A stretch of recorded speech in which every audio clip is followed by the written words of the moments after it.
guys, it's Sam and I'm here to talk about my Reading Quest TBR. So this is actually a little late because this readathon did start on Sunday the 13th, but I didn't find out about it until Sunday the 13th. And I wasn't able to post a video until today. So I actually joined after it already started, so I wasn't able to join for all of the perks and stuff, but let me explain to you what exactly this is. So about a month ago or so, I saw that a blogger, Read at Midnight, was planning a RPG themed readathon. And I was like, I need to keep my eye out for this. And somehow I missed it because she announced it like 2 weeks ago and I missed it. But it's here, it started, and I'm ready for it. So this is a month-long readathon and it's taking place from the 13th of August to the 10th of September. And like I said, this is RPG based, so you have a character from one of the 4 main standard RPG classes, which is Bard, Mage, Knight, and Rogue. And you get to choose a character and then go along its quest path. And each little box is a different challenge for a TBR, so it kind of guides your TBR.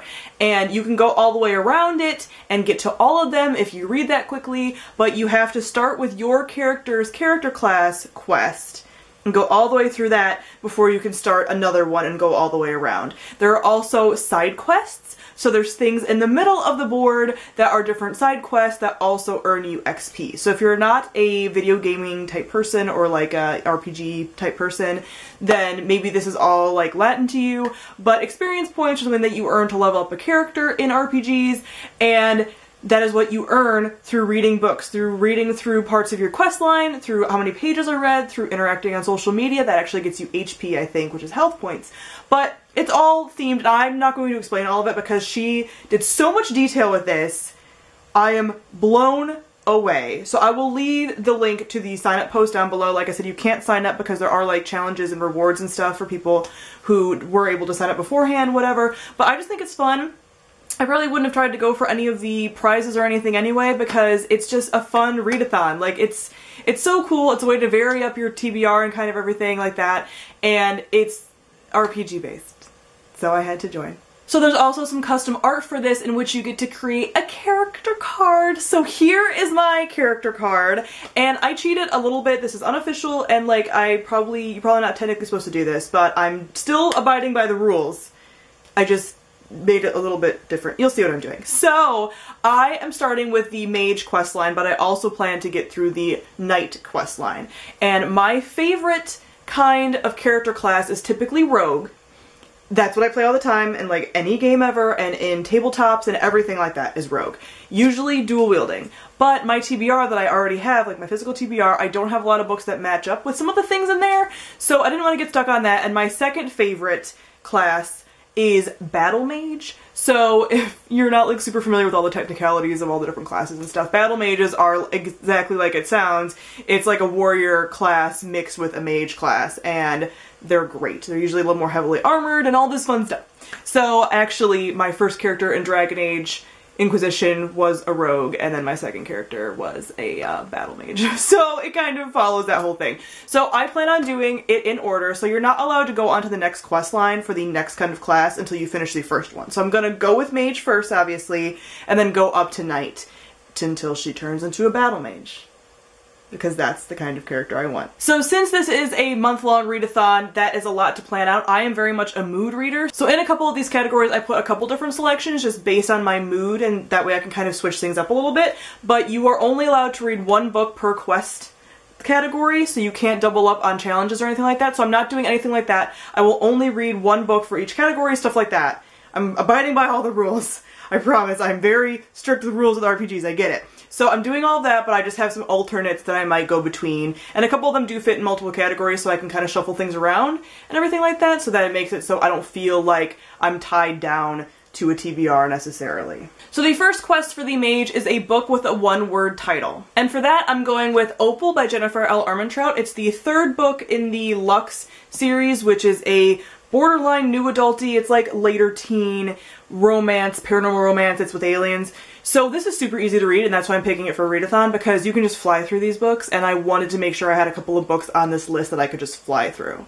The second one is a book that contains magic. This was fairly easy, but I was trying to kind of mix some things up. So this is actually a book that's also on my yearly TBR, so that helps me out. And that is Clariel by Garth Nix. This is actually a prequel novel to the Abhorsen trilogy, but now it's kind of part of that full trilogy, and that trilogy is now getting extended and all this stuff. So this is the very, very first book within that world, and I love this world. It's like death magic and stuff, and it really like speaks to me on a deep emotional level. So I've been meaning to read this. It also fits the one-word title thing, so if I wanted to read this first, I could, but I probably won't. I'll just abide by the rules. The third quest is a book based on mythology, and for that I did The Library of Fates by Aditi Karana. And I decided to go with this because it's a more unique mythology. Obviously we have a lot of like Greek mythology, all that kind of stuff, but I wanted to go with something that's a little bit different. I believe this is Middle Eastern, if not Hindu. I couldn't really tell from the synopsis exactly, but I wanted to do something a little bit different with the mythology, and that's originally why I picked this up, was based on the little mythological elements that are very different than the ones you usually see,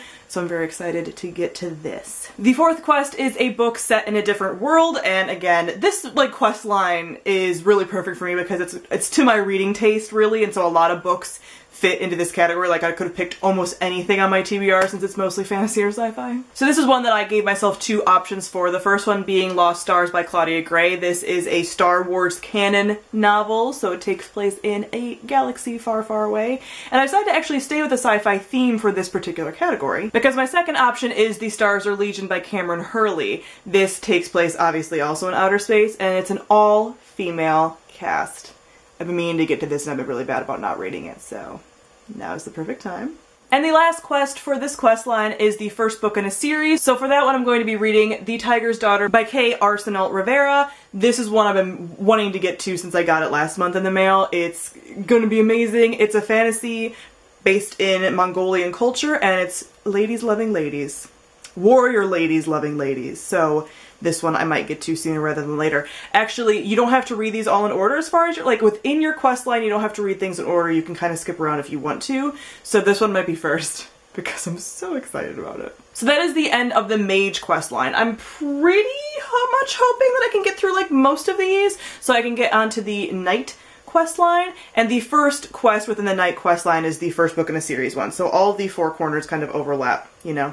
When you look at the little map thing, you can tell. So the next quest in this quest line is a book with a verb in the title, and this one was a little bit hard for me, and I also gave myself two choices for this. The first one being And I Darken by Kirsten White. I've had this recommended to me so many times. I've been meaning to read it since it came out. This is a historical fiction featuring a brutal main character princess. I think she's supposed to be like a female Vlad the Impaler if I'm not mistaken, but I'm not actually sure if she's his daughter or something like that. Something historical fiction-y. So very excited to hopefully maybe get to this one. My other option is Dead Men Walking by Sherilyn Kenyon, and this one I do want to get to before the end of the summer because it's a pirate book. It's a magical pirate book, so summer. The next quest is a book with a weapon on the cover. So I was thinking for this one, if I didn't use it for the other one in the Mage questline, I could do Lost Stars by Claudia Gray because there's a spaceship, and spaceships can be weapons. But if I've already read that one, I'll go with Rebel Belle by Rachel Hawkins. Then we have a book with a red cover. This one is also kind of hard for me because I don't have a lot of red cover books. But I think I'm gonna go with Amber Low by Laura Elena Donnelly. This one just sounds so unique and interesting, and I'll just look at the synopsis because this one has been intriguing me for some time, but I never know if I'm gonna be in the mood to read it. So we'll see if I am by the time I get around to this quest line, because it's just one of those books that's like, where does that fit? It's so eclectic and cool, but I just never know, like, am I in the mood for that? I don't know. I don't know how you can tell if you're in the mood for this. Kind of one of those things where I almost feel like I'm always in the mood for it, you know? And the last quest in this quest line is a book that has a TV or movie adaptation. So for this I'm going with The Host by Stephanie Meyer. This was one of my Tome Topple picks, but I ended up going and reading something else instead because I really want to read this on audiobook. So I had it checked out from my library, or on hold from my library. I was on the wait list from my library, and I hadn't gotten it by the end of Tome Topple, so I'm hoping that it comes in within the next week or so, that I can listen to it over the next month, like whenever I'm commuting and everything else, because that's how I want to ingest this one. Fingers crossed I get it soon. I think I'm number one on the list. Hopefully. Then there are a couple of side quests that I'm hoping to get done as well. The first one being Grind, which is read a book over 500 pages, so I'm actually using Dreams of Gods and Monsters by Laini Taylor. I was halfway through it for Tome Topple when this readathon started, so I'm continuing to read that. So for like experience points and everything else, I'm going to count half for that if I end up finishing that, which I will, obviously. So when I finish that, I'll end up just picking half because I was exactly halfway through. So I will fairly do the points for that. Not that the points matter because I'm not actually competing, but I am concerned with leveling up my character because I'm a big giant nerd. And the second side quest I'm hoping to do is minigame, which is read either a novella, a graphic novel, or a poem collection. So I have 2 options for that as well. The first one is Buffalo Soldier by Maurice Broaddus, and the second option is volume 4 of The Wicked and the Divine. Also, books from marginalized authors count for double the experience points. So I do have some kind of peppered in here. I have 1, 2, 3, and then there's a couple that I wasn't sure about, 4, and I'm not sure about Amber Law. I tried to do some research, but I'm not completely sure. So if you do read books from marginalized authors, those count for double the experience points for that book. So this is it. This is my potential TBR. Obviously some of these books I will not read because I have some doubles in here for different categories, but hopefully I'll get to the majority of them. If I read all of the categories, I think I'll have read 12 books in this like month period, but obviously it kind of overlaps between 2 months and stuff. So we'll see what happens. But I'm very excited. This is such a cool readathon. There's all these FAQs and stuff, so if you have any questions about like how it all works, definitely go and check out the sign up because she like really laid everything out. It's so unique and cool, and yeah, I'm very excited.